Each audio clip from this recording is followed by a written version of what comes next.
I never imagined that the day my daughter-in-law called me the live-in maid would change everything. What hurt even more was seeing my own son react with a laughing emoji instead of defending me. In that moment, I realized I was no longer being treated like family. I had become free labor in the very home I owned. I did not yell or argue. I simply walked away and decided my kindness would no longer be taken for granted. A year earlier, my son Ethan and his wife Madison had moved into my home to save money for their future. At first, I was happy to help. I cooked every meal, cleaned the house, did their laundry, bought groceries, and covered many of their daily expenses. I believed I was supporting family. Over time, they stopped asking for help and started expecting it. Then one Sunday, while I was setting the dinner table, Madison pointed her phone at me, laughed, and posted a video online calling me their live-in maid. My son thought it was funny too. That was the moment I finally saw the truth. The next morning, the grocery cart I had given them stopped working because I had canceled it. When they demanded an explanation, I calmly told them adults could pay for their own groceries.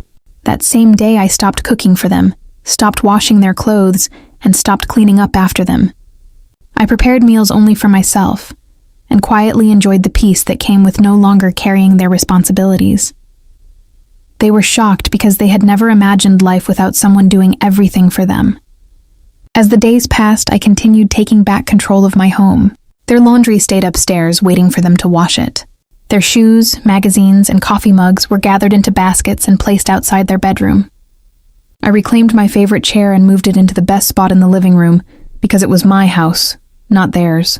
When they complained, I reminded them they were guests, not owners. Every small change reminded them that my generosity had always been a choice, not an obligation.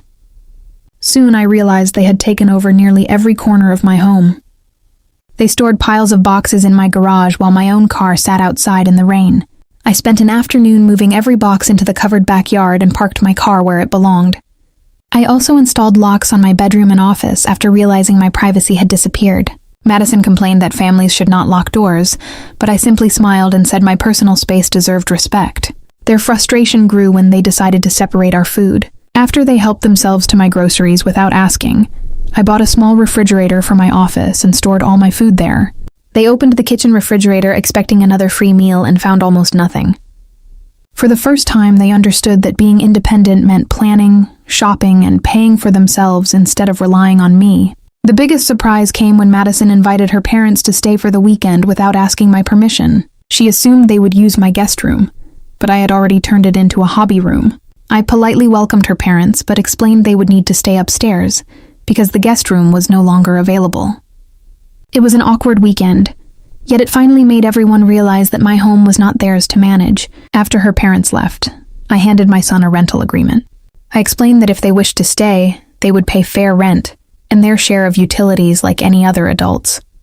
Otherwise, they had 3 months to find another place. It was not revenge. It was a boundary. A few days later, they quietly signed the agreement.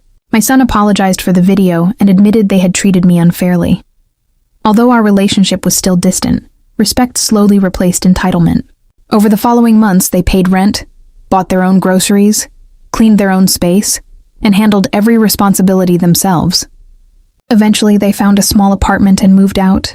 The day they left, my home became peaceful again. I sat by the window with a cup of coffee, surrounded by silence instead of expectations. There were no dirty dishes waiting for me, no laundry piled in the hallway, and no one treating me like hired help. Looking back, I realized I never needed to shout or seek revenge. I simply stopped allowing others to take advantage of my kindness. My son and his wife believed they owned the comfort I provided, but they had only been borrowing it. Respect does not come from begging people to appreciate you. It comes from knowing your worth, protecting your boundaries, and remembering that kindness should never be mistaken for weakness. In the end, I did not lose my family. I simply found myself again,